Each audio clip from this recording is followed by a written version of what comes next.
Ben from Cracking Yolks here. Great to have you on again for another podcast.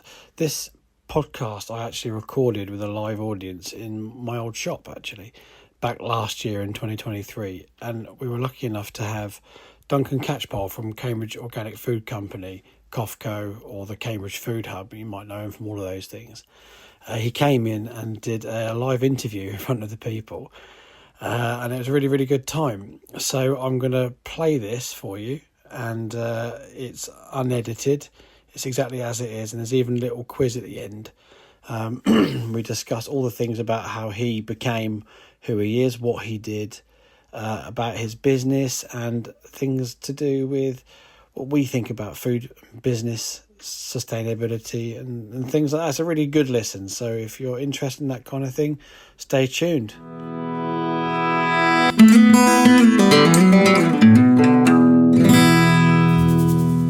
It's very informal. Thanks for coming. It's really, I said to you before, didn't I? I wasn't expecting to get anybody, so we weren't sure at all.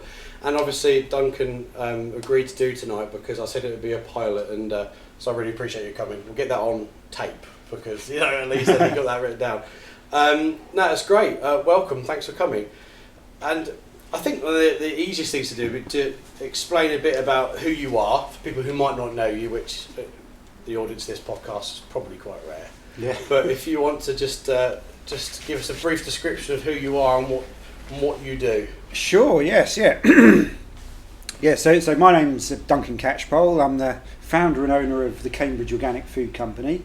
We've been doing or delivering organic veg boxes to Cambridge and the surrounding area for 25 years now. It's actually 25 years. That's our big news at the moment. It's our 25th anniversary in about a month's time. So, hey, thank you. Yeah, that is pretty. I mean, in this day and age, yeah, that's pretty amazing. An achievement in itself. Yeah, it really is. It's getting old. Yeah. Yeah. We've been doing the organic veg box business for 25 years, and more recently we're doing Cambridge Food Hub, which is more of a business to business enterprise. And what we're aiming to do with the Food Hub is we're facilitating direct trade between local food enterprises and coordinating the supply chain with sort of environmental and social objectives as the main concern. You've also got a book out. Yes. That explains all about the Food Where Hub. can we buy this book? A Radmore Farm Shop, I believe. Yeah. Is Have you brought some more? Yeah. Have you brought some more? Yeah, in that box over there. Yeah, I thought the crowds of people might. Well, I think for sure, one. without a shadow of a doubt, we could have them back on. I think last time I had them on the counter. Yeah. And I'm pretty sure they all sold out. So yeah, no problem. We can get those there. Well, that's great. So aside from Radmore Farm Shop, we do have a website. We've got our own website. Remind me of the web address. It's I think it's localfoodecosystems.org. Yes. We'll try to include a link. So what I have. I really should know that, shouldn't I? No, do you know what? I mean, there's a million things on the farm I get asked, or I get asked in here when I'm at work, and I literally know nothing. People will come in and say, "Can I have this coffee?" And I'm like, I'll just shout over here, or I don't even know how to log into the till. That's one of the most famous ones that happens for me. So I mean, not forgetting a website, I think you can be let off for. Yeah. But what I've never actually asked you before, we've chatted loads of times, but there's always about something that's happening. So you never get this opportunity to sort of relax and actually ask questions. I was actually going to ask you, why did you start? Because I mean, I think that's a great question. We all know who you are, and we've dealt with you for years, and millions of people have had your produce. But I've never actually asked you. It's very obvious why I do it, because I've got a farm and things like that, and everyone sort of knows that. But I don't know if that's what you've done. So I'm really interested to know, why did you start COFCO? Sure, yeah.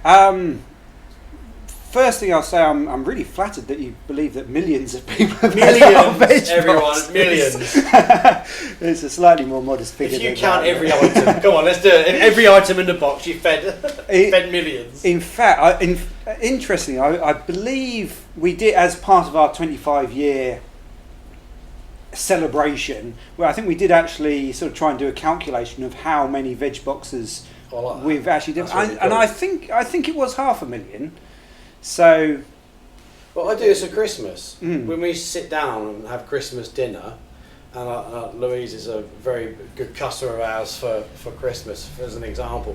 We sit there and we always stop and go, how many people are we feeding today? And we always estimate an average family of, let's say, 4. And every year it's silly, isn't it? But I think you need to sort of know those really wacky numbers to sort of keep you going. Because I think it's a really cool thing and it's quite an achievement. I think in a business like yours, and actually, you know, I'm an advocate of all sort of small scale food entrepreneurs. It's you know, it's an industry that I really believe in. But yeah, you're absolutely right to sort of sit down on Christmas Day and think, you know, there are so many other families that are eating food that I've been a part of.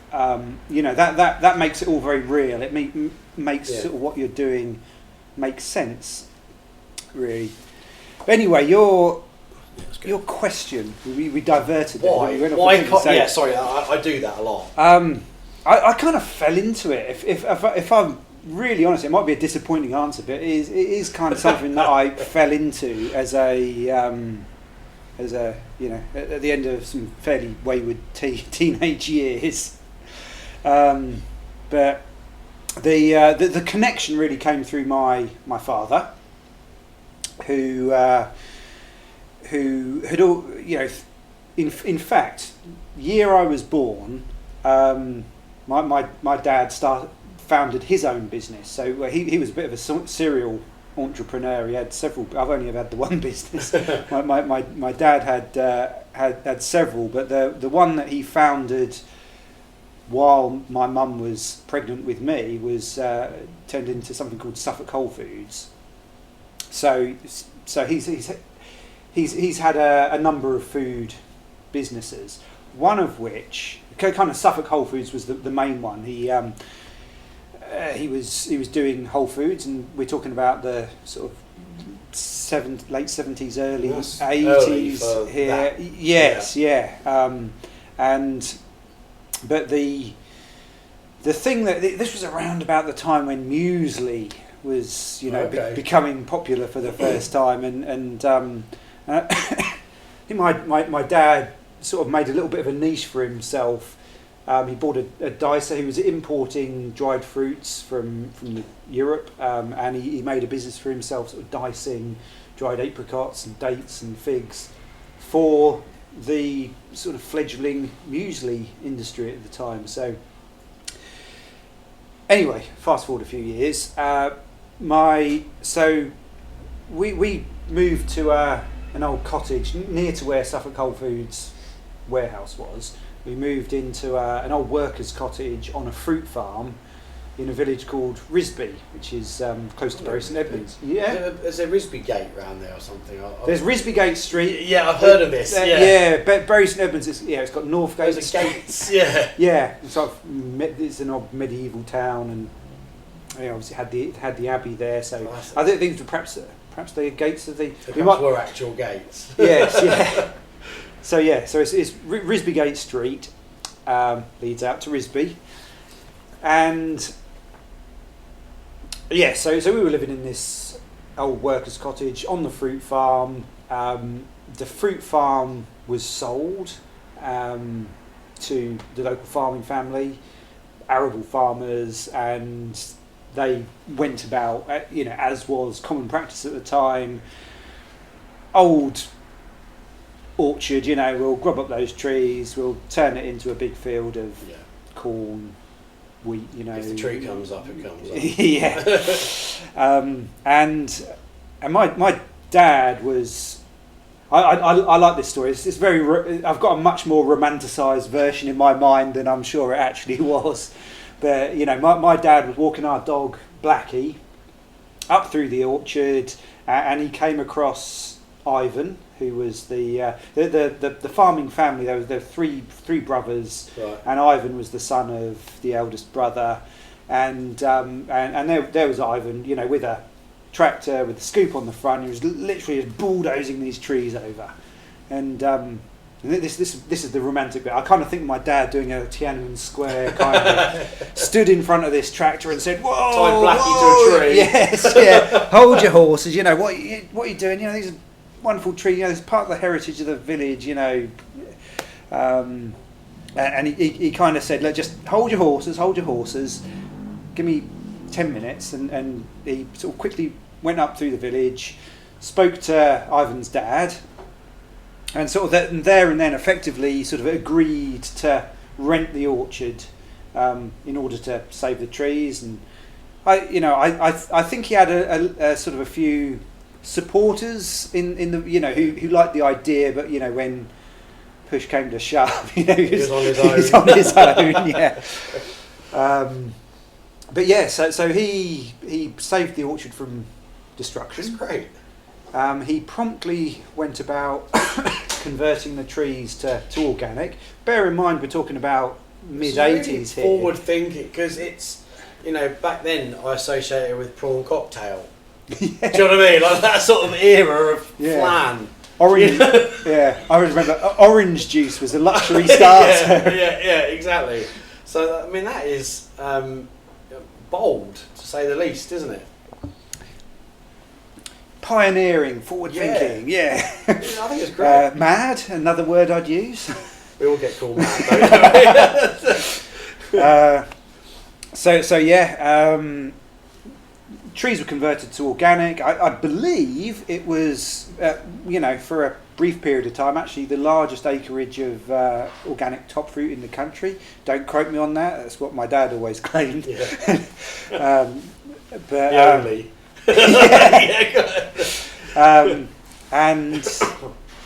And yeah, that's so yeah.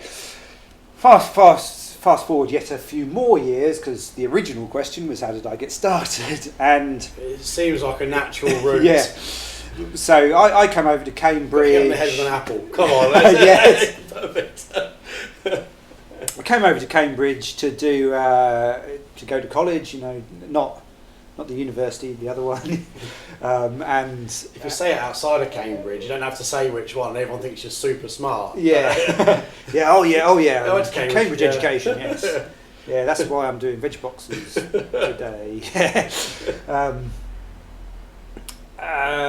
So through the channels that my dad, would sell the apples through, one day, come, son, I tell you what the next big thing is going to be. It's organic veg boxes. They're going to be the next big thing. Box schemes. I guess he was kind of right, so I think give him credit for that. Yeah, I mean, for sure. It's whatever. A lot of people, since you've been doing it, have tried to do it, and now still don't. So I would say it's definitely something to have got into initially. Yeah. So I do know my history of box schemes a little bit, and the very first ones, the very first box scheme can be credited to this is where it all falls apart when your mind goes blank, doesn't it? What was his? I can see his face. I've met him. This Mike is embarrassing. Okay, there's the first guy that set up a box scheme. My mind's gone blank. The second chap was a chap called Alan Schofield. That's going to bug me now. Sorry, listeners. I'm sure we'll have the answer. But we're talking. Yeah, all of a sudden I'm just going to break in. I'm going to give you this answer. I'm going to feel so satisfied with your myself. Your brain's now working behind the scenes. It is. It's really pissed off. Yes. Dean. Tim Dean. Tim Dean. Tim Dean. Yeah. Not Pearl and Dean. No. So they started their box schemes around about 1992. Was that organic, or was that just a box scheme? Yeah. Okay, organic box schemes, and so we're now talking. We're this time where I'm at college and Dad's saying, there's this box scheme. This was only like 1997, so only 5 years on from the very, very first box schemes that ever started. So I do still feel something of a pioneer of the organic box scheme. But there was an organic market, organic farmers cooperative that was based in Herefordshire, and they were looking for. They were packing veg boxes and looking for people to do last mile deliveries or sort of build up a box scheme in different parts of the country. And so my dad said to me, "Oh yeah, do you want to try earning a little sideline income while you're at college, this sort of thing?" So me and some of my college mates, we literally went door to door. You know, Yeah. can I interest you in a veg box? And we did get a handful of early adopter customers, and so the first lot of veg boxes came. I had to go and picked them up from Chivers Farm in Histon, yeah. And then went and did those deliveries. I've got to say, looking back, you know, these boxes conformed to the old stereotype of what organic was. You know, it was gnarled, wonky, more mud than veg in the box, all rattling around in the bottom. I've got to be honest, a bit of an embarrassment to deliver. And I to this day... Did you think that at the time? Because when I look back at the embarrassment, I sometimes didn't realise it at the time on my things, until you look back and go, "Oh my God, I can't believe I did that." It was great at the time, you know. Yeah. So the thing that I will always remember is doing the second lot of deliveries and delivering to one lovely old lady in particular, who was as polite as she could possibly be, and I sort of very enthusiastically handed her a veg box and said, "Oh, you know, what did you think of your first one?" You know, I was really keen and eager and everything like this, and you know, as politely as she possibly could, she said to me, "Well, it was nice, but I thought it was actually worth £5 rather than £10. Bless her. So I didn't knock on that door anymore.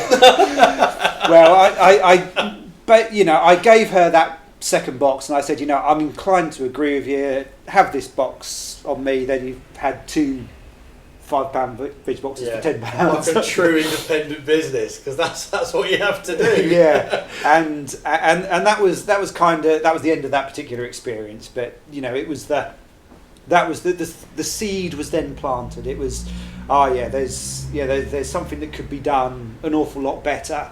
Yeah, and you're halfway there, understanding that there is an issue, because some people just never seem to see the things they're doing wrong either.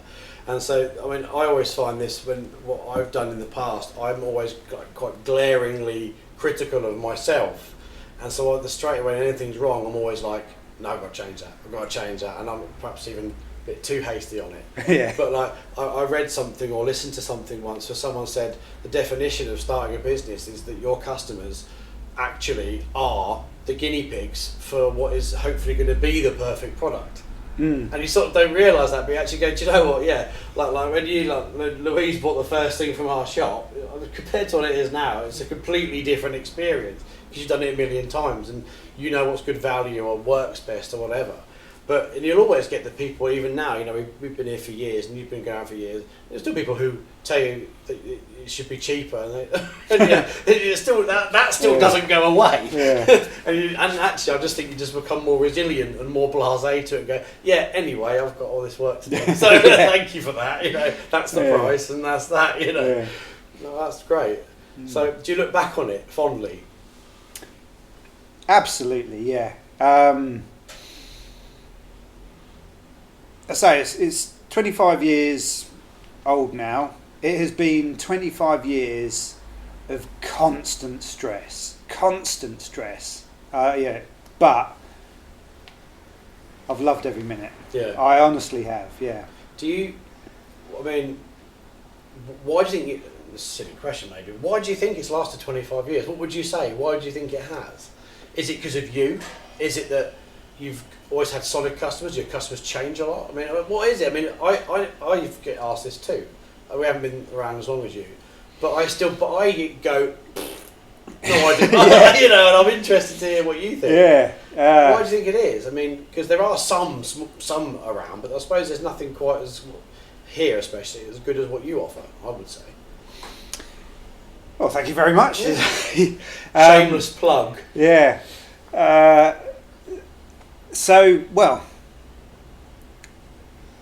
I mean, part of the answer to that is sort of like dogged persistence and perseverance, because most of the time it hasn't made sense. It's well, I think I kind of think that, you know, running a small scale sort of locally and ethically orientated food business is sort of like verging on the edge of madness. Yeah, there should be a mental health category. For the record, for the listeners, the amount of times I've messaged you and go, Duncan, by the way, we're doing this now. The chopping and changing you have to do. But I would say that's something that, from the outside, your business seems to be consistent. Whereas my business, I do have to. One of the things, I suppose, if I had to tell myself something 20 years ago, is streamline and what you sell. When I first started, I felt I had to sell everything. We had to compete with a supermarket range. We had to do this and had to do that. And it's only in recent years I've started to realise that doesn't work. You know, not at our scale. Whereas I suppose especially when I follow your posts on social media or whatever and see the boxes and things, your boxes are consistent all the time, and maybe it works because it's simple for people to understand that they're going to get a box, they're going to get delivered on this day, and it'll always be good, and it'll always be organic. Like with what I sell, some is organic, some isn't. I sometimes have it in stock, sometimes I don't. You know, because of the way the shop operates, it is inconsistent by its very nature. It relies on footfall, it relies on delivery days, it relies on minimum orders, it relies on all these different bits and bobs. But when I do deliveries locally, with the meats and my wife's cakes and things like this, I do that once a week. And the thing that goes the best and the simplest weekly is our delivery round, because you have orders in by this day, we have it all packed on this day, and it all goes out on this day. And I don't know if that's the sort of thing. Like maybe I missed a trick. Yeah. You know, I mean, what do you think? But yeah. Well, before I chip in and answer that, I'm going to say I totally admire your ability for reinvention. You are the David Bowie of the farm shop world. Oh, that's just. Did you hear that, everyone? That's brilliant. I love it. Ziggy. I did. If I put eyeliner on, I look like Ziggy Stardust. So. But yeah, no, that's and you know, the harsh reality of it is an exceptionally difficult business to survive within. But you're always very chipper about it as well. You always approach everything with enthusiasm, with a smile on your face. I don't know what you think. My biggest problem running a business like I do is I'm not here all the time.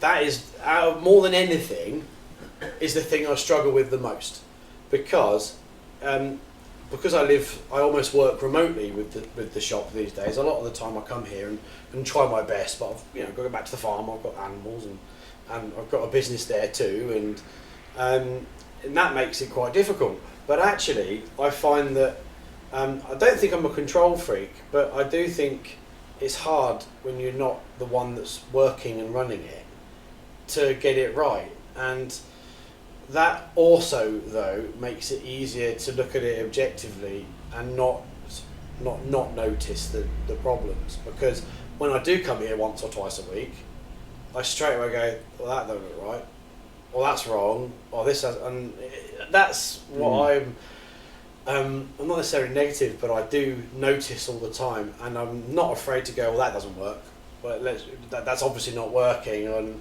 some things I give more chances than others, and have done, but I'm very happy to go, do you know what, let's give this a go. But I do think in a way it makes it so it's a bit more complicated for the customer to know what you do, and that I'd say is a negative side to it, but a lot of it's necessary, you know. Before COVID, we did different things here. During COVID, we just adapted because people were just swarming us for food, and that was easy. All I was doing was ordering and paying. That was fine. But actually, since COVID, things have changed again, and people's focuses on what they want also has changed again. And you sort of don't realise that COVID took away a couple of years of your concentration on direction as to what you were doing, because actually all you were doing was just trying to deal with, which was great, an onslaught of customers. It didn't give you a chance to go, well, where do I want to take this? You know, before COVID, I wanted to do what we've done to the shop now. You know, streamline it, do really good coffee, do more of Vicky's stuff, focus on the meats, build the farm up so that the children have got something. And back before COVID, my father-in-law would give up the pigs. We had no livestock, you know, and we were sort of like, weren't a farm shop, really. We were getting local meats and local produce, but nothing was really ours as a solid core range. And we were like, well, we've got to change that. But because we've done that, we've got to change everything else. It's sort of like, it's like a domino effect. You go, hold on a minute, we've got all this now, but it does mean that sometimes people come in here and go, and also because you're called farm shop, they come in and expect you to have a certain thing when you might not have it. And sometimes you do, and sometimes you don't. And also there's the perception that you might be expensive before they've even walked in the door. There's so many hurdles to that. But I suppose that's just the ongoing challenge for anybody, I suppose. But it's nice that people think that about what we do, but it's hard to know what's right. So sometimes I find the easiest way to adapt is by being bold and going, right, now I'm a coffee shop. now I'm this. Because it's an easy thing to shout about, and actually, chopping and changing, as long as you keep the core. Thank you off. Well, thank you very much for coming. I really appreciate it. Yeah. Nice. Great. Enjoy. See you soon. You got your coffee? Yeah. All right. Okay. Cheers. So I'm going to do all that. And that's the thing, and that's what I've always felt. But we're always very lucky to have people like Louise, and Louise is actually like the best customer in the world. But there's,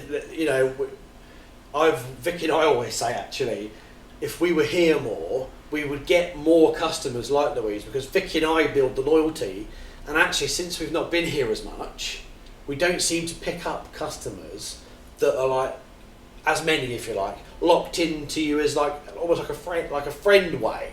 We used to have loads of people we were really friendly with and knew really, really well, and not being here all the time, I don't get that anymore, and that I find that quite difficult.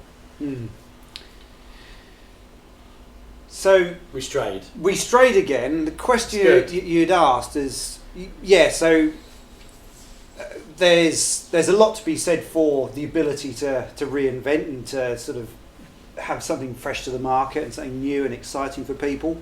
But Cambridge Organic Food Company have been doing veg boxes week in, and you sort of said about that, and I mean, really, it does come down to your value proposition, and the value proposition of the Cambridge Organic Food Company is all it's plastered on the side of our vans. Locally grown organic fruit and vegetables delivered to your door. Yeah. And one of my, in fact, I say these very words in my book. That in any business, sort of understand your value proposition, understand the value that you bring to the whole being, the industry that you belong to or the community that you're a part of. If you understand the value that you bring and you consistently deliver that value well, then that's all you need to remember about how to make a business work with. Yeah. It's a very simple philosophy, and we too, we've tried other things, and nothing has ever really sort of taken off in the way that the veg box has. Because people understand it. It's a simple proposition. Yeah. You want organic veg? Yeah. I like to think also I've also set out with this attitude of, if there's somebody out there who wants to buy locally grown organic fruit and veg, I don't want there to be anything about the way that we supply that would be a barrier. So in other words, if you want a box of organic fruit and veg, we want to have a veg box within our range that suits your requirements, and that's a fine line to walk, because at the same time we're very supplier focused. We work closely with local farms that supply us. We're very tuned into their needs. They want a good sort of reliable market. They want to be adequately remunerated for the produce that they're selling us. That's so important in terms of sort of working towards a sustainable food system. If somebody's going to do things the right way, they're not going to take the sort of easy sort of reductionist route to producing food. They're going to nurture the soil. They're going to value the biodiversity that's on their farm. That has a price tag attached to it. Yeah. So you're not going to encourage farmers to farm sustainably if you don't pay them properly. So I think the real clever part of our business is that we've managed to marry those two things together. It's not expensive. It isn't. And I would say that's a massive part of it.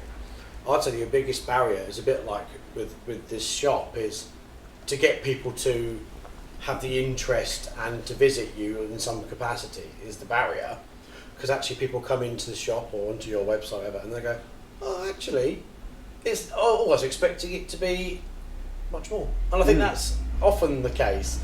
I used to sort of often say this to customers about the price of produce, and people go to a place because they have a perception of what, say, the value is, and let's say a big supermarket, and you have people who might say, oh, I can't afford to buy that organic veg box, or I can't afford to buy that joint of pork or whatever.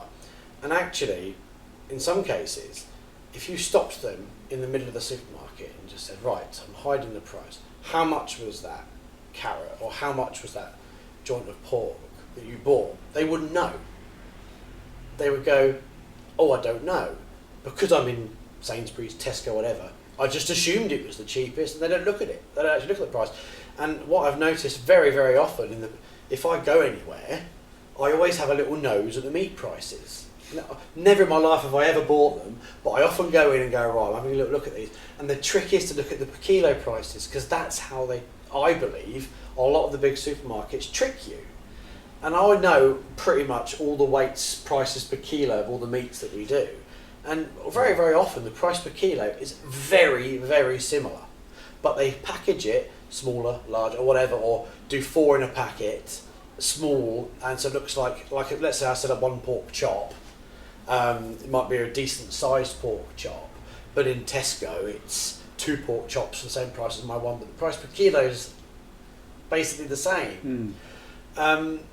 People don't actually realise that quite often I find shopping in different places is the best way to go. Like if you want to, you can go on to get your organic vegetables for a great price, really decent meats, and then you can still go to Aldi to buy tins of something, or I don't know, I'm paraphrasing really, but there is ways you can get really good quality for great value by just shopping around. And I completely believe that, and that's fact. I've seen it, especially these days. The prices go through the roof. Yeah. I mean, today, obviously there's been this all in the news about the shortage of vegetables. I was going to say to you about. Yeah. Not over at Cambridge Organic. We've got plenty. Come and buy it. Yeah, absolutely. Really, that is a perfect segue to your book and what you're doing in the Food Hub and your business with your Cofco as well.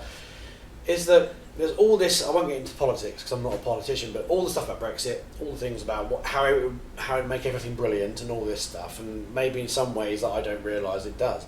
But I'm not very experienced at this, but my thoughts of it meant that people would have to buy local because it'd be all that would be available that was the cheapest. Hypothetically, was kind of, if you said to me, what would you take from Brexit that was good? I would go, well, at least what we produce in this country will be what everyone has to buy. That was sort of my take from it, and that's just not happened. And this week with the vegetables is an absolute prime example. Last year we had a terrible year with pigs. I had last summer, I could not sell any pigs. I do all the pigs on the farm and do free range pigs for the shop and things. And to get that volume, I have to sell them to. There's a place called Joseph Morris, which we used to, if you perhaps remember the packs of ham we used to sell. And so they buy my surplus pigs. And the last year they went, we've got enough pigs. Everywhere's got pigs. And it was just a disaster because of all the problems in the supply chains.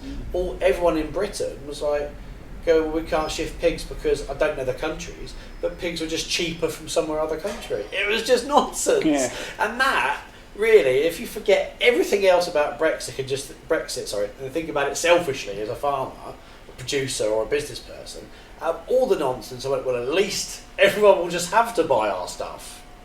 And that has not happened. The serious point that you're raising, it really is about resilience in the supply chain, and that, you're quite right, that is at the heart of what my book and what we're trying to achieve with the Food Hub is all about. So the premise is the local food ecosystem. I look at the food system at the moment, and I see very little opportunity. I see a great deal of hardship and difficulty faced by small-scale food enterprises, producers in particular. There's sort of there's a fairly new market garden that's started up close to Cambridge, Sweet Pea Market Garden. Yeah. Epitomises everything that we want to see in the food system, and Adrienne, who's the girl that runs it, is finding it really hard. That for me, market gardeners like Adrienne are the canary in the gold mine. The coal mine. If our society doesn't value someone, I love Adrienne. She really is everything that we want. If you talk to anybody in the street, say, what would be your vision of an ideal food system, and they'd say, I want what she's doing. Yeah, I want that grown a few miles down the road. I want to go because I know this for a fact, because the payment schemes are disappearing from farming. That's going, all the handouts, if you like, is slowly going to be disappearing. What they're doing is they're doing different things to make farmers try to do more wildflowers, hedgerows, and there's different grants available that are to help boost ecology, if you like, in general. I'm not very good on my lingo, but the amount that's spent on that is at the minute trying to fill a gap of the payment schemes, which is significant cash. I mean, you're talking, a small farm will get tens of thousands of pounds just given to them for doing these things by the government. You do feel like someone like Adrienne, just a slither for what she's doing to produce of that. If really you feel like she could qualify for, look what I'm doing, grant. And there's so much of it, and I have this talk with bank managers and things all the time, because don't get me started on banks, I don't even care to list it. Every time we see something brilliant, and I'll say this to you as well, Louise, there's millions of grants for farms, hundreds of them, everywhere. Every single time you look at one and go, wow, that's good, we could grow this crop, or we could try and get our land turned organic. There's tons of these things, and they go, yeah, we'll put up 25% of it, or we'll put up 50% of it. You could get the rest match funded by a bank or by an investor, or have the cash. Most farms have zero money, pretty much, that's standard. No bank manager who cares anymore, because those days have gone. And so the government are going, look at all these wonderful things you can do, but you can't. Like, everyone who will ever listen to these podcasts, and you know, if I could get my hands on that stuff, to do that stuff, I would be doing All of it. Absolutely. If they said, okay, we'll give you the money to do this field as this, I'll go do it. Why not? What if the government have got all this cash to splash? Why not do it on projects like that? That I'm not saying that. I understand that farms need the cash injection, so I'm not saying stopping the payments is a relatively good idea, because all the payments are doing is making up for pathetic supply chains. You know, my father-in-law said to me so many times when we're taking all this corn in, I do all the trailer work and I take all this stuff in for him and he gets the money. He says to me, all he wants to do is get paid enough for his product. All we want to do on the farm is earn enough from what we produce to just have it. I don't even care about being rich. I just want to keep what I've got. That's literally it. It's not. Yeah. It's. Yeah. That's. You know, and why shouldn't you? Why shouldn't anybody? I mean, to me, production of food, especially production of food according to, in a sustainable way, is so fundamentally important.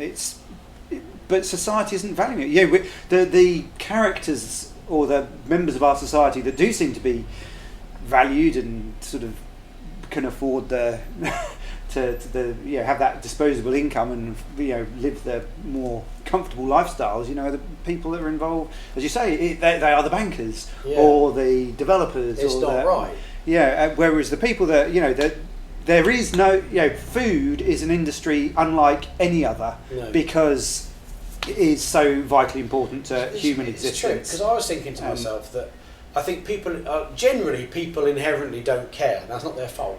That's just the way I think a lot of people are built. And it sort of goes back to that thing where I was thinking to myself, surely by making the only thing available what we produce, by just default, everyone would have to buy it. And that is, they're saying in the news this week about the vegetables, they're saying last year about the pigs. And they say it every single year about every other product that we produce in this country that goes, and don't even get me started on the food miles, the carbon footprint is a completely, I'm not qualified to talk about it, but I know for a fact it's pathetic how some things get shipped somewhere when we grow it down the road. If you forget the fact that there's money missing from pockets of stuff everywhere, the feed prices at the minute for me on the farm are just horrendous. Like I know what we get paid for corn, wheat, milling wheat or feed wheat, and the process there's a gap in the middle of £200-300 a tonne where it gets turned into a food because of all the additives and all the things that will get shipped into it and things. It's just astonishing, and you have to produce it in such a way because that's the way market dictates and the way customer dictates and speed dictates. Because you can't afford to do it any way but the right way, you have to do it that way, because there's such fine margins and a fine line on the profit margin, which really in a lot of cases is nothing. The only profit I make off a pig is when I sell it directly to a customer. My pigs that go to the abattoir, my surplus, is bread and butter. That will be pretty much no profit on that. I only make the little bit that I make by selling my 1 or 2 a week here in the shop. And if that was enough, fine, but it's not. And there's massive ways this could change. I mean, meat there's different sort of arguments with meats and things, but the vegetables, there's no arguments for. Why aren't we? I can understand some people go, don't want to eat meat, and that's fine, but everybody eats vegetables. Everybody eats vegetables, and I know what farms are like. Farms, it's tough in farming, and if you can plough a field and grow wheat at the minute, that's the best thing you can do because it's a solid market and whatever. So farmers would rather be growing wheat than growing crops of meadows. They'd rather get paid for wheat that they've harvested properly and get paid the right amount than growing wild meadows because they've been told to do that. Farmers want to farm. But also, a vegetable producer should be able to say my crop's worth as much profit as a wheat crop. I should be able to sell my carrots and turn the same profit as if it was wheat, or at least have something as a break crop if the soil dictates or whatever. It should be something that is an easy way to put. Like every farm would benefit from doing a break crop of potatoes, for example. We would. Potatoes are fantastic break crop, and but no one grows potatoes because obviously there's slight volatilities and things which can make a difference. But generally, it's because of the cost of growth compared to the money you get back, and that's how it all is looked at, and it's a huge problem. But now we're getting too serious now. Yes. But the thing is, it does this meant to be sort of about yolk cracking yolks or something. Well, I'll shove some jokes in later. Yeah. But the thing is, though, what I wanted to do with this podcast is it's very informal. We're having a chat, but there'll be people like who watch something like Clarkson's Farm, for example, recently, which actually is a great show because it does show farming actually in quite a realistic light, and he doesn't claim to know anything or whatever. And people are just starting to come around to the idea that what. You know what I mean? Like, what? Hold on a minute. This isn't right. And people like us can harp on about it as much as we like, but we won't get heard the same. But if people are starting to get interested now, the time is now for us to, to get on our bikes and try and say yes, there's a problem, and we won't have children who are farmers. The way farming is now, I'm actively encouraging my children to enjoy the farm, but make sure you're doing your studies, put it that way, Whereas that was never the thing. It was never even considered 20, 30, 40 years ago that you were born on a farm that would never do anything but, That's the thing. But, thank you for coming. I don't want to keep you too long. I didn't know did you have any questions, Louise? Don't think so. No, you're all good. Well, as it's a light-hearted podcast. He's got a joke up his sleeve. Yeah. No, I've got We got want you the the Beano quiz. Oh, the Beano quiz. Right, so I'm this so is intrigued by courtesy this, of Beano.com, just in case there's something I have to do. Okay, we've got 15 questions. Wow. Based on vegetables, and I thought this was perfect. Okay, so are you ready for this? I could fall right flat on my face. I thought this would be a perfect Yes. edition because I thought to myself, this is dangerous territory. Because the other way around, I'd be like actually bricking it. Question 1. Yeah. Which of these vegetables is not native to the UK? Oh, okay. Yeah. Okay, so cabbage, leeks, onions, or all of the above? I don't know the answers yet. I've got to fill it in as we go. Oh, really? I'm going to go for all of the above. All of the above. 2. Tomatoes, aubergines, and peppers are all what? Red, poisonous, nightshades from Italy. Nightshades. Nightshades. What were the 3 again? They are all what? Red. No, sorry, they were peppers. Red. Sorry, my apologies. Tomatoes, yeah. aubergines, and peppers. On peppers. Yeah, I don't think peppers are a nightshade. Red, oh, this is poisonous, nightshades, or from Italy. I'm gonna go for poisonous. Poisonous, okay. Yeah. We've gone for poisonous. True or false? Carrots used to be purple. True. Yeah. True. Yes. I think that's true as well. It's the Dutch. The Dutch. Yeah. Yeah. That's a whole nother podcast. Yeah. Question 4. On Burns night, Scots eat haggis with neeps and tatties. But what are neeps and tatties? Right, that's not a veg expert question. That's a Scots expert Turnips question. and potatoes. Yeah. Potato and cauliflower. Turnips and carrots. Carrots and cauliflower. I'm going to go the first one. Turnips and potatoes. Yeah. Which vegetable contains more vitamin C than an orange? Tomatoes, peppers, leeks, or potatoes? Sorry, question again. Which of the Which following vegetable has got contains more vitamin vitamin C C than an orange? Is it a tomato, a pepper, leek, or potato? Well, technically, the first 2 are fruits. Yes, So, that's so I'm going to eliminate those 2 and go for the.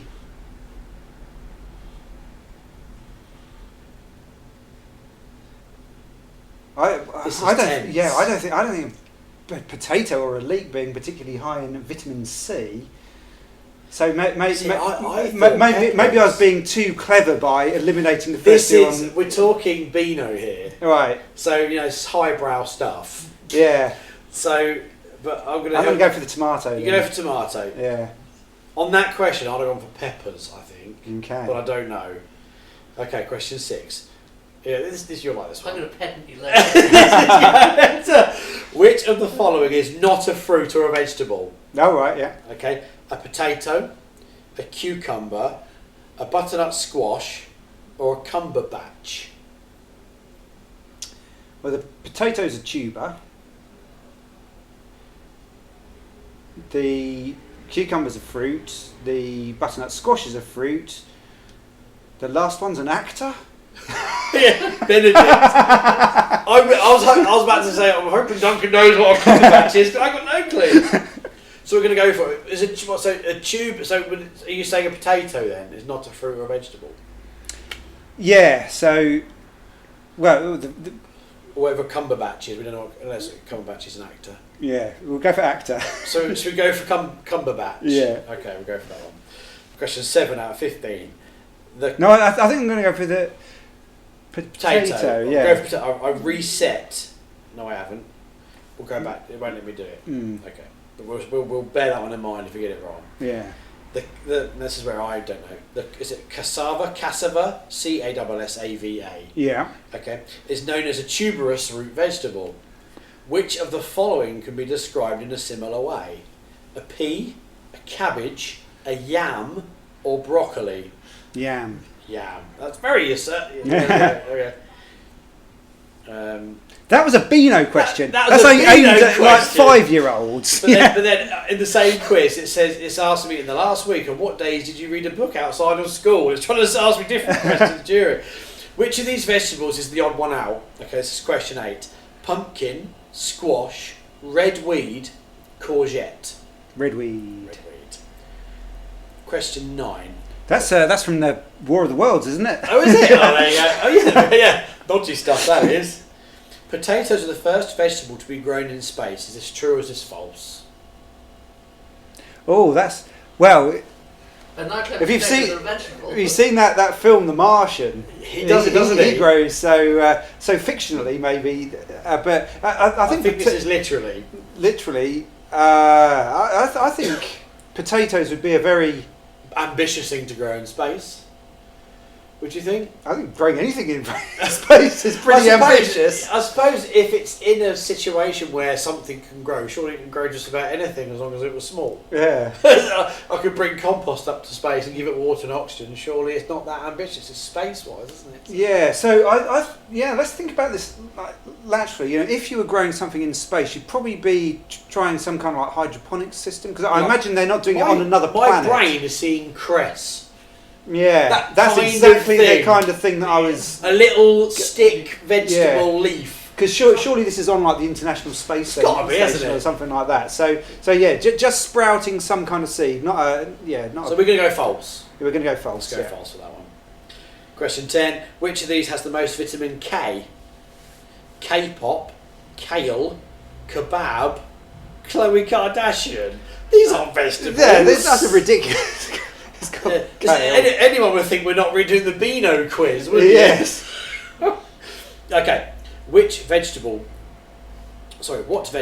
which is scientifically a fruit, is the world's favourite? Cabbage, cauliflower, tomato, or potato? So it technically is a fruit, but we class it as a vegetable. And the 4 again were Cabbage, cauliflower, tomato, or potato? That's the tomato, of course. Tomato. Yeah. What is the national vegetable of Wales? Leek. No, I love the way don't even need the response. There we go. Question 13. Potatoes, turnips and carrots are all what? Delicious? Disgusting? What? Given as prizes in dance competitions or root vegetables? Delicious. Delicious. That's the answer to that one. We'll do that because, this is Beano and everything. Yeah. How much did the world's biggest ever carrot weigh? Oh. 3 pounds, 10 pounds, 15.568 pounds, 18.985 pounds. Oh. Well, it's a stab in the toe. 3 pounds is a hell of a carrot. Yeah. But, the last two were sort of like surprisingly accurate in their... Yeah, I wonder if they're like kilo converted into pounds. Oh. Yeah. I don't know. So £3.10. £3. That's like a kilo and a half. I think for like the world's record biggest ever carrot. Biggest I think ever that carrot. could go bigger than £3. Okay. So, and then the next one up was. 10. Oh, that's a big jump, It's isn't a it? hell of a. I mean, that's 4.5 kilos. That's like a newborn baby. So. Yeah, it's like a baby. Yeah, Ooh. yeah. That's heavier than Arthur was when he was born. Yeah. That's a big carrot. That's already into the realms of being a bit ridiculous, isn't it? Oh, So, I want it, I don't know, I but want it to be. you have seen that. You do get some really when you see the. Yeah. These people that really go into like the village veg fairs. Yeah. But £10, that's like too round a number. Yeah. I'm gonna go bold. Okay. The 15.8. 15.568. Oh my god, that's Okay, That it's- couldn't possibly be a carrot. We've selected that. And last question: which band sang "I'm gonna chow down my vegetables"? I love you most of all, my favourite vegetable, on their song "Vegetables." That's a music question, not a veg question. Yeah, and I'm surprised that they're all legitimate bands. I was expecting the worst. You've actually got Yeah, Coldplay, The Beach Boys, One Direction, or Little Mix. I was definitely expecting the Wurzels here. Yeah. I was like, come on then, what nonsense have they got now? Right, So I'm going to chow down on your veg. I'm going to chow down my vegetables. I love you most of all, my favourite vegetable. On their song titled Vegetables. Right, well I can't think of a Coldplay. No. I definitely can't think of a It's Beach far- Boy. it's Was far too Beach Boys the cheerful. second one? Yeah, it's far too cheerful for Coldplay. I think I'd I'm know gonna if it was a try Beach Boys. into my I'm gonna- vegetables might be Coldplay. One Direction or Little Mix. Well, that's complete. I'd be embarrassed if that was the answer and I knew it. Yeah. So I'm going to go for Little Mix. Okay, right. You scored Yeah. 9 out of 15. No way. Not so hot. No, not so. While hot. you're not quite a turtle turnip, you may need to work on your veggie trivia. So let's have a look. I'll go through very quickly. Yeah, I think 9 out of 15. That's me So, with their scoring. I Which thought, of these is not native to the UK? All of the above was correct. Excellent. Tomatoes, aubergines, and peppers are all nightshades. Oh, that was my first answer. Why? So, but you never did poisonous, changed from never the first changed. one. Yeah. Carrots used Of to course, be purple. nightshades are poisonous. Yes, of they course, are so, indeed. Sorry. Carrots used to be purple, which Yeah. you were very it's answer with conviction. Neeps and tatties are turnips and potatoes. Sweet. Which this is another thing. Yeah, that's isn't the it? 'Cause Scots. Yeah. Up in Scotland, what we would say as a Sweet Swede, turnip. they call a turnip, don't they? Yep. So we were all right. I've come All across right. with that one in the box. scheme Yeah, before, I bet. When I first came down here as a student, I walked into Sainsbury's and asked for a turnip. But I was looking for a sweet. Yeah. And then no, I meant a yellow one. And the woman looked at me like I was mad. Yeah, it's funny, isn't it? I don't really know how it happens. But one thing, I went to Scotland myself. I'm digressing, but I cannot believe the level of difference of black pudding. If I have to take anything away from Scotland, food-wise, was black pudding down here is not black pudding. Anyway, I digress. So, which vegetable contains more vitamin C than an orange? It's peppers. Yeah. That separates the There you men go. from the boys. That one right there. Peppers. I doff my cap to your superior vitamin C knowledge, Ben. Well, you know. Oh, you got it. Cumberbatch was correct. Which Yeah. of the following is not a vegetable? It's got to be Cumberbatch. Yeah. And then the cassava is a yam. You got that right. Red weed. So which of these was the odd one out? Pumpkin squash, red weed, courgette. Potatoes were the first thing to be grown in space. Oh. Yeah, so there we go. We were wrong. And you got kale right, which of these contains most vitamin K. Obviously wasn't Khloe Kardashian. That's for another podcast. What vegetable is scientifically a fruit? It's tomato, which you were very hot on that one. Leek is definitely the vegetable of Wales. I'm going to disagree with this one because potatoes, turnips and carrots are delicious. So, Yeah. we know they're root vegetables, so Beano, screw you. And the world's biggest carrot was 18.985 Oh, we didn't go bold Two enough. babies. That's two babies. That's not a baby carrot, is it? Yeah. And then finally, It was the Beach Boys. I'm going to chow down my vegetables. I love you most of all. Oh, now I need to know what song that was. Well, it's called Vegetables. Ah, And finally, I was not going God Only Knows then. It says God vegetables. only knows how I love my veg. I was going to ask you one more thing. I forgot to ask it before the quiz. Very, very quickly. I was going to do a little thing on the podcast called the kitchen bin. Yeah. Right. And I'm going to give you 2 things that you hate about food in general. Could be anything. All right. And we're going to have to decide Room 101 this style. is Room 101 style. There's 2 things that you hate. We can do it quickly because obviously I'm keeping you all. But then we've got to decide which one we really despise, and we're going to get rid of it. So I want to do that. I just want to do that first. So 2 things you can think of that you despise. Just drive you mad. Are we allowed to say brand? Well, food waste obviously is going to be one of them. I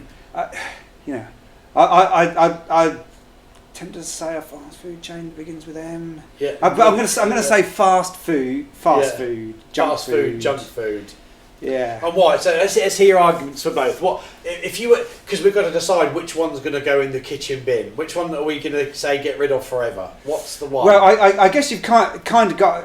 You've got to debate it and make an argument for both. But there was one that immediately sprung to the fore of my mind. Something like somewhere like McDonald's, which begins with M, doesn't it? They are very, very clever. I think McDonald's are very, very clever because pretty much all of their stuff is like compostable packaging within reason. Or they sell organic milk, don't they? And there's British and Irish beef and all these sorts of things. So what they actually do is they end up very cleverly making people think it's okay. And I was actually reading a study once where it was saying that brands like McDonald's make more money by showing healthy options on telly. It makes people buy more unhealthy options. So actually, I think that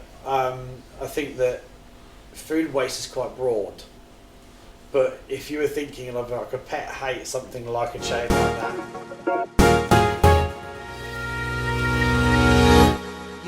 But I think there are a few brands that have actually, sort of culturally and socially, actually changed things. So that is it's super impressive that this one mega brand has sort of managed to do that and to become sort of worldwide. But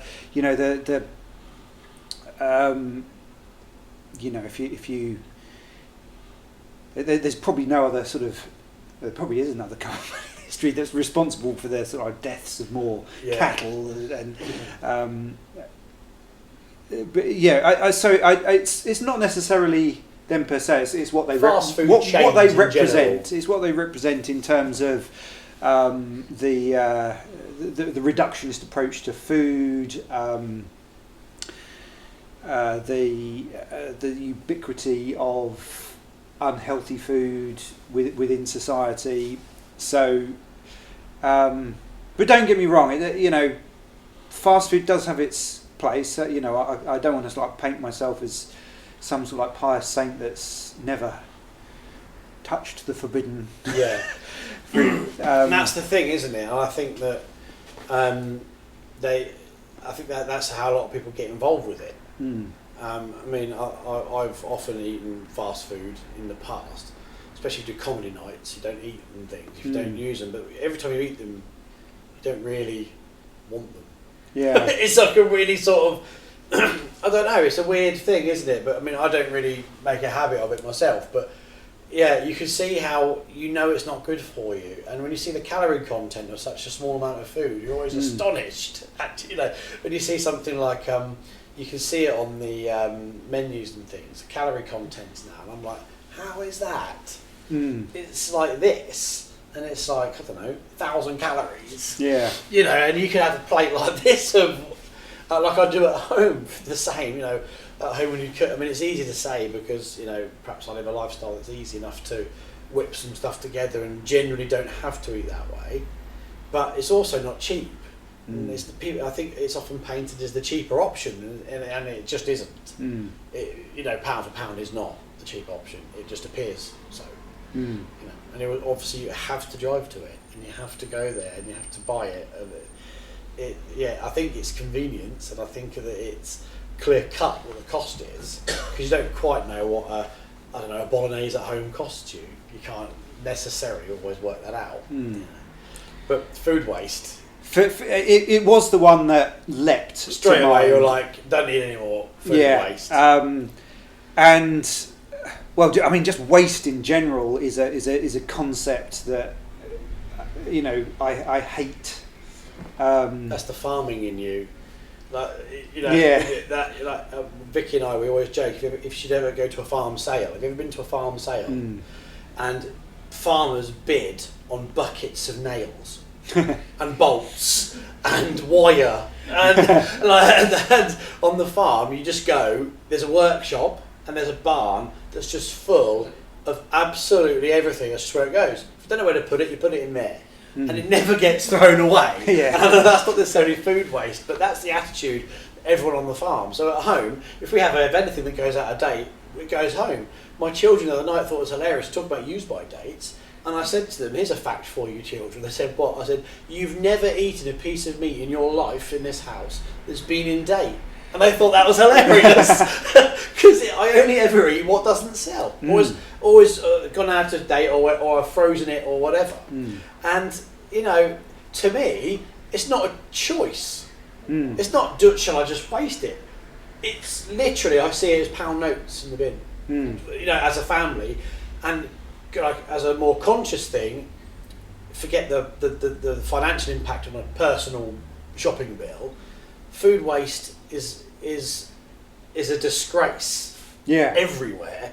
How it's, as long as if a company's profitable, the waste is irrelevant. I used to work at Tesco's when I was a teenager, and Tesco's, I will happily say, is one of my least favourite places, and I've not shopped in Tesco's since I left there, I don't think. And what they do for farms and things has been awful. And so Vicky and I have always gone, we'll just never use Tesco ever again, and we haven't. And I used to work at the bakery there, and they used to, every single day, everything on the end of the day that they cook, have it on display, speculatively, just in case people wanted it. And my job that evening was to take a cage to the compactor and throw it all away. Every single bit.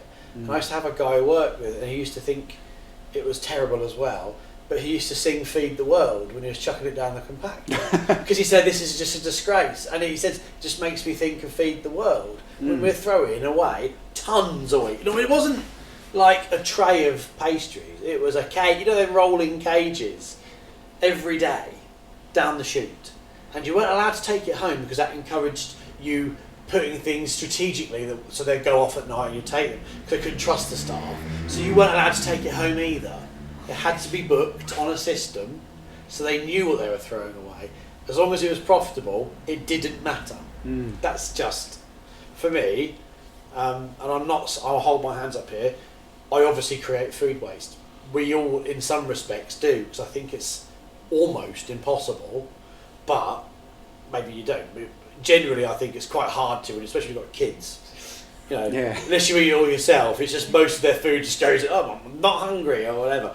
But as a rule, we do think about that, and I hate that, because I think, especially like you're a customer of ours and you think the way we do, your business and my business are in a way very similar. I think when you have that kind of involvement in food, you cannot begin to think about throwing it away. The fact that if I throw sausages in the bin, I'm just throwing my time I haven't spent with my children in the bin. So I'd rather just eat it another day and freeze it or whatever. Whenever Vicky's cake, luckily it almost always sells anyway, but if a cake ever goes out of date, she's always like, I made this instead of that extra 20 minutes with the kids. We can't waste it.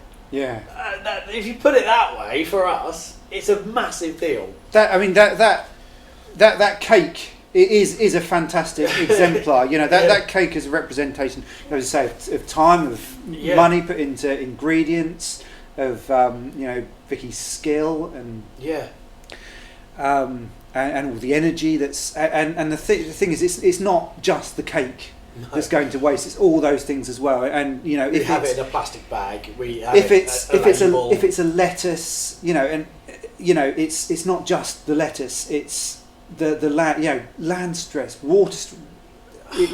All these, the expense of the farmer, the fuel the tractor, all of that stuff goes to waste, and it's just criminal. It's and I say it's the stuff. You know, it's the stuff that goes awry in the supply chain is very unpalatable. You know, it's the big crates of stuff that just. But you almost get feel like it doesn't. So. I'd almost have more sympathy if they put their head in their hands and they did it. Yeah. Do you know what I mean? But big thing doesn't seem to matter. Mm. Like when we threw this down the compactor chute, I hated it, even when I was a teenager, and I really had no care for anything then. When I was a teenager, I'd happily eaten whatever you put in front of me, or did whatever, and I had no real concept or conscious choices. It didn't exist. Whereas my children, I try and, I don't try and make them robots about it, but I do go, well, don't throw that away, because, like for us, we're a meat-eating household, and a lot of people aren't, but for us we are. And I say to them, if you're going to eat anything on the plate, you eat that, because I fed that. Yeah. This whole life, we birthed that. There is something about meat in With particular respect, going yeah. to it's just that It's a life. the Native Americans would not let a single No, part I feel of the buffalo go because genuinely out of respect for the animal I itself. feel a real respect for it, and like that genuinely bothers me. Like it, I will just eat. I'll just eat it. I'll eat the lot, or I'll put it in something else. But generally, the lads, the children do eat it. Right? But there's something about the fact that something's given its life that's a massive deal. Yeah. And I think if you eat meat, you need to do that. And like a lot of people who don't eat meat, I don't actually have a problem with at all. I think to myself, that's a very sensible choice for you, and that's what you want to do. The ones I have a problem with are the ones who eat meat and don't care about it at all. And there's no concept of care, attention. They just eat meat and they almost squeamish about it. And I'm thinking, actually, my opinion is, if you eat meat, you need to be prepared to understand what's happened and accept it, or don't. For me, that's like a lot of people have said to me about, well, I do all the Christmas cockerels and I do all the slaughter myself. And some people say to me in the past, does it put you off eating it? And I've actually said, I'm not some sort of gruesome loving person or nothing. I say, actually, I like it more because I have actually done every process myself. With like larger animals, I'm not allowed to slaughter them. So there's still a portion of the product I sell that I have no control of. Whereas the poultry, I see, I'm not even joking. I carry each one nicely to its death. It sounds horrible, but I know it's not been packed in crates on a lorry to an abattoir, like chickens would be if I was a big chicken farm. And so for me, I did a thing at Country Farm Live once. I was like one of the meat experts. That's quite fun. I was just the livestock, and people were asking me questions that you would never believe how basic. They were just really keen and interested, but their knowledge was nothing. I really had no knowledge, and I think that's something that is a big problem. And I said to them there, you can raise anything, and it's the same as any produce. It doesn't have to be an animal. It sort of has its parallels. You can raise it the best quality, every single process the best you like. But if you take one process of that out wrong, e.g. in my opinion would be the killing process, if you slaughter it terribly, or that's not done properly, that undermines every single piece of work you've ever done for it. If you have something produced organically, like a wonderful veg box, and you don't care about how it's delivered, that undoes all the good work. So in my opinion, you have to see the whole thing through. So when it comes to the slaughter, it's annoying, but the process in this country is observed by very, very highly qualified and highly trained people. It's the best I can do. But if you didn't have that, and those things in place, you wouldn't know that. And I think you just don't realise how much of that exists. All these big companies sell you a story, but actually most of it's undermined because it's all been pulled out from underneath, and you don't know about it. So if this was Room 101, Yeah. you know, I'm certainly thinking we need to choose which one it was. But Yeah. I think in the programme, people put forward their own picks, and then an independent adjudicator. So we're looking to you, Louise, you know, to decide what gets consigned. And I'm absolutely torn because, and I think probably the end of the Because day. you properly feed your family. Yeah. Like, Louisa proper. Yeah. You know, you buy the best stuff, always have done, haven't you? And it's really important. And actually, what's interesting is that it's had a knock-on effect that they, won't eat dodgy sausages and things. I'm very proud. I've got two daughters myself, and the younger one is vegetarian. She's really committed to it. Yeah, she and you know, I like to think that I've kind of like drilled it. You know, the aforementioned fast food chain is the one that I've kind of always. It's a bit like I've always drummed it into my kids that they should never support Arsenal. Yeah. It's a bit like that.